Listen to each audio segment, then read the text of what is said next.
কোনো রাজনৈতিক বক্তব্যে যেতে চায় না কমিশন। নির্বাচনের পথে যাত্রা সরকারের সময়সীমা মেনে জানিয়েছেন সিএসি নাসিরউদ্দিন।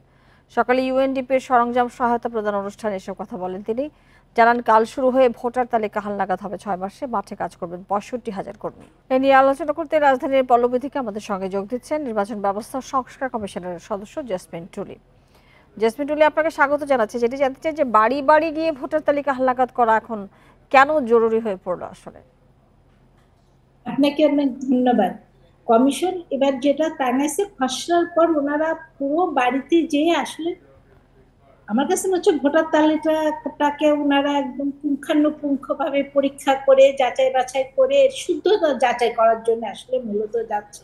কারণ হালনাগাদ করলেই হতো, তা বাড়ি বাড়ি যে একটা ভালো হবে। কারণ অনেক মানুষের নামের ভুল আছে, কেউ ঠিকানা চেঞ্জ করতে চায়, কেউ তার ছবি চেঞ্জ করতে চায়। কারণ অনেক আগে তারা ছবি দিচ্ছে, 2007-08-এ তাদের ছবিগুলো অনেকে পরিবর্তন করে। এই সব মিলাইয়ে আমার মনে হচ্ছে কাজটা ভালো হবে যদি সূক্ষ্ম, যদি তারা ভালো মতন করতে পারে। কিন্তু এখানে যেটা বাড়ি বাড়ি যাওয়ার ফলে ব্যাপকভাবে যে সমস্যাটা দেখা দেয়, অতীতে যেটা দেখা দিচ্ছে মৃত ভোটারকে নিয়ে, অনেক ভোটারকে দেখা যায় যে মৃতর তালিকা আসে। তা এখানে যদি কমিশন একটা কাজ করে, যে যে ব্যক্তি মৃত বলে যারা দাবি করবে বা ফর্ম পূরণ করবে, অবশ্যই সেই সাথে জানে ওই যে ডেথ সার্টিফিকেটটা তারা নেয়, যে রেজিস্টারটা থাকে, সে death register plus death certificate, এইগুলো যাচাই করে নিয়ে মৃত যে সমস্ত ভোটার তাদের নাম কর্তন করেন। নতুবা দেখা যাবে যে অনেক জীবিত ভোটারের নামও কর্তন হয়ে গেছে। এর পূর্বে কিন্তু এই সমস্যাটা ব্যাপকভাবে দেখা দিয়েছিল। তো এবার যদি সতর্ক হওয়া যায়, তাহলে আমার মনে হয় এর থেকে পরিত্রাণ পাওয়া যাবে। জি, আরেকটি বিষয়, যে ১৭ বছর বয়সীদের ভোটার করার যে প্রস্তাব এসেছিল তা কি বন্ধ হয়ে গেছে? না, আসলে তো এটা প্রস্তাব ছিল, কিন্তু আমাদের আইনে তো বর্তমান 18 বছরে আছে। কমিশন যে কাজটা করবে সেটা তো আইন অনুযায়ী করবে। বর্তমানে যে বিদ্যমান আইন আছে, কমিশনকে সেটাই করতে হবে।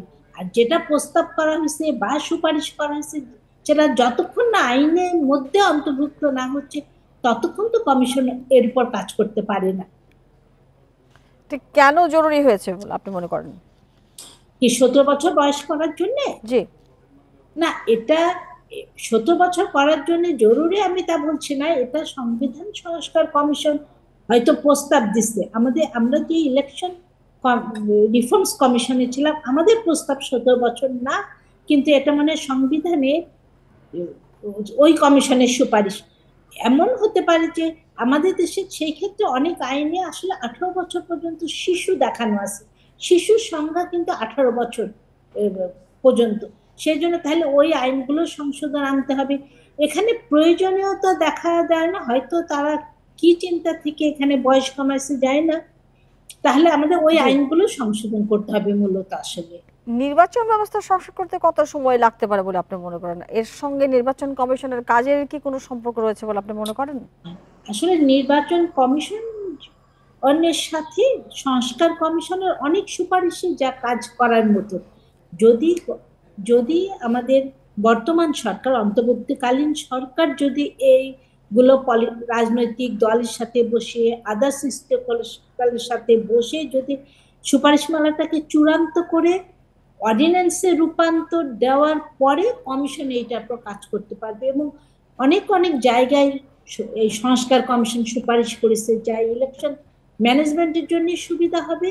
এবং এবং আমার মনে হয় ইলেকশনের যদি মনোনয়নের ক্ষেত্রে, বিশেষ করে দলীয় মনোনয়নের ক্ষেত্রে যে সুপারিশগুলো এসছে, রাজনৈতিক দল যদি সেগুলো মেনে নেয় এবং সে অনুযায়ী যদি প্রার্থী মনোনয়ন দেয়, দেখা যাবে কিন্তু অনেক সৎ প্রার্থী আসার সম্ভাবনা হবে। এবং তৃণমূল থেকে সুপারিশের প্রার্থীও এখান থেকে আসবে, মানে দলের মধ্যে গণতন্ত্রটা হবে।